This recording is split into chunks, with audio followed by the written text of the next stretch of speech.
according to a report from CFG Advisory, the COVID-19 pandemic shock and the technical Naira devaluation are expected to have a negative impact on the Nigerian economy. With an impending recession looming on the horizon, the impact on households, small and medium-scale businesses, corporates will invariably result in a weaker domestic economy. Joining me live to discuss the report, titled The Naira Exchange Rate Devaluation and Impact on the Economy, is the CEO of CFG Advisory Group, Mr. Tilewa Adebajo. Good morning to you, sir. Welcome to the Global Business Report. What period does this report from CFG cover? Thank you very much and good morning. What we have done is that we've looked at the devaluation of the Naira over a 20-year period from 2000 to 2020. And we have done a comparison with the devaluation of the dollar against the pound and euro over a 10-year period between 2010 and 2020 to see the results that we have in comparison and how that has impacted both economies. Fantastic. Okay, so over that period, by how much has the Naira been devalued over the period in which your report reviews it? Unfortunately, the Naira has devalued on average over the last 20 years on all the multiple windows we have by about 400%. Over the last 4 years alone, Naira has devalued by 100%. So in 2016, between 2016 and today, we've seen a devaluation of 100% on the Naira against the dollar. And the worst part of this is the fact that we do not have a market-driven exchange rate mechanism. We have a static exchange rate mechanism, which has impacted us negatively over this period. If you take a look at the comparisons with both the Naira, the dollar and the euro against, and also the dollar and the pound against the Naira, you find out that those charts, you see the exchange rates going up and down over a period of time. And of course, because of Brexit and other economic factors, you see a trajectory of devaluation of the euro and the pound against the dollar. But what you see there is movements up and down, appreciation, devaluation over a period of time. And if you take a look at the band of devaluation, you're looking at going from maybe 0.6 to 0.8, as opposed to we going from just under 100 Naira per dollar to $450, 450 Naira per dollar today. So it's important that we eliminate this static exchange rate mechanism and we begin to look at a market-driven exchange rate mechanism, because it has cost us dearly. Because at times, even when the oil prices were trading at over $100 a barrel, we never revalued the Naira, which is just a big shame. Thank you for that. So this static exchange rate mechanism, I understand it caused some issues with us, with JP Morgan's emerging market bond index. Can you refresh our memories of what happened back then? Yes, late in 2015, 2016, as you've seen, Nigeria was, we had been part of the JP Morgan Global Bond Index, which gave us very good credibility, because if you're on that index, a lot of fund managers don't think twice before they put money into Nigeria. And with money coming in, it helps to depress it helps us stabilize our exchange rates. At that point in time, when we were experiencing some challenges before we went into the last recession, the JP Morgan indexed people asked us to begin to let our exchange rate mechanism be more transparent. We shouldn't be managed, and it should be more market-driven. We refused to hit the call, and despite all the warnings they gave us, we didn't do that, and they took us out of the index. Of course, we suffered a lot of credibility in that point in time, and you knew that the economy went into a recession, and we had a contraction of the economy by minus 2.5%, which we still have not recovered from.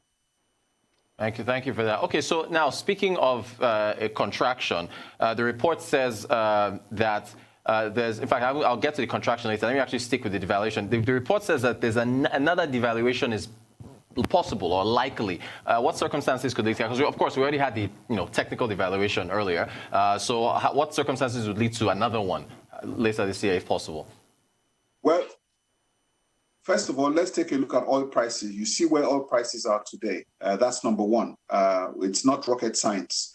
If you take a look at the budget was estimated at $57 a barrel. and it was revised to $30 a barrel. And we know that oil is not trading today at $30 a barrel. So we have revised our budget from 2.5 trillion, the oil revenues from our budget from 2.5 trillion to 244 billion.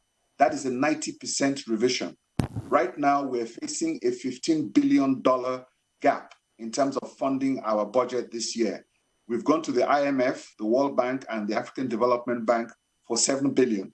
Now, with that 7 billion, there's still another hole of another 8 billion. We still don't know where we're going to finance. So we need $15 billion to be able to balance our budget this year.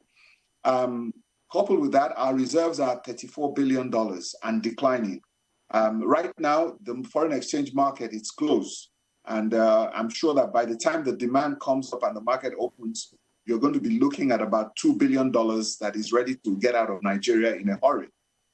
If you take a look at the non-deliverable forwards market, the Naira is presently trading at 515, which gives you an indication of the future price of where the Naira is going to be. So given all the circumstances and what is going on with the pandemic shock, it is clear that we should expect another round of devaluation within the next 1 month. Wow, thank you for that. Okay, so Nigeria is facing COVID-19. We're facing low oil prices. We're facing falling reserves, a large budget deficit hole. There have been projections of a recession from the IMF, the World Bank. CFG also has a projection in your report. How bad do you think that this recession would be if the projections come out correctly? And how long will it take for us to get out of it?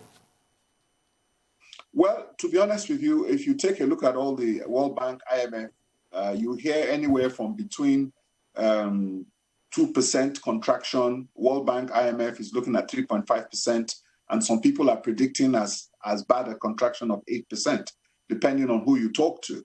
But what is important is that what are we doing about it? So the way we're going to stop this is to see what sort of policies we can put in place between now and the next couple of months to be able to sort this problem. Where we are in a devil's jeopardy, if you see what I'm saying. We have to deal with the pandemic. At the same time, we also have to manage an economic crisis. So we're dealing with both a health crisis and an economic crisis at the same time. So it's important that this is properly managed. The way I see this, I do not see us coming out of this until the first quarter in 2022. So it's important that we tighten our belts for the next year and a half, and we can begin to see some sort of recovery first quarter 2022. Thank you for that. Okay, your report also talks about rising inflation. In fact, inflation for March year-on-year just came out and reported at 12.26% for March. And you talk about inflation, rising inflation, and thinning profit margins for corporations. Can you touch on that as well, please? Well, what is happening is that if we take a look at the devaluation, for instance, if I brought in $1 million into Nigeria in 2016, I would have gotten 200 million naira. Now, if I'd invested that money in all sectors of the economy, be it the stock markets, maybe into a factory or into bonds or into treasuries and all that, if I had to come out of that investment today, I'm going to require 400 million naira. Now, the question is that which business would I have done, or which business could anybody have done in the last 4 years that will give you 100% return just to cover, I'm saying just to cover the devaluation issue. And, you're talking about inflation at 12%. So if you're looking at devaluation of 100%, inflation of about 12%, you have to have made an investment of maybe 150% return or above for that investment to be worth your while. If you had kept your money at $200 million in a bank account abroad or even in Nigeria, and you change that money today, you'll be better off. So the devaluation and inflation is eating into the profits of companies, and it's making our assets quite cheap. So if you're an exporter, it's good for you, but if you're a foreign investor, Nigerian assets are extremely cheap. So that's really where we have the problem. And to answer the question, you were trying to find out about where inflation will be at the end of the year. Well, looking at all the pressure that we're going to face, the problem we have also is that monetary policy, I think, is becoming quite also static. because the monetary policy is not working. We haven't really changed our monetary policy positions in the last 2 years. What we have been doing now is that we've been playing with the loan deposit ratios of banks and, basically taxing them if they do not meet those loan to deposit ratios. But if your economy is growing at 2.5% and your population is growing at 3.5%, you have close to over 100 million people in poverty and 35% unemployment. So if I'm going to take a look at estimates of inflation by the end of the year, I'll be looking at anywhere between 18 to 20% inflation. And, that's not a very good position to be.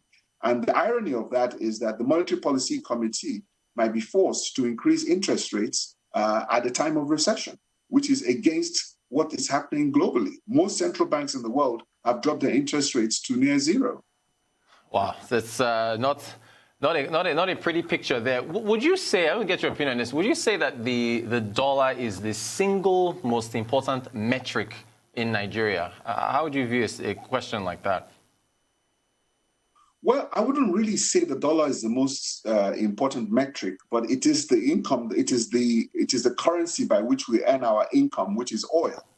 And when you do that, it's a question of, yes, it is important. Oil is important. And if you take a look at the oil shocks and the level of our reserves, there's a high correlation. When oil prices are high, our reserves are pretty buoyant, and our currency, unfortunately, is not revalued or accordingly.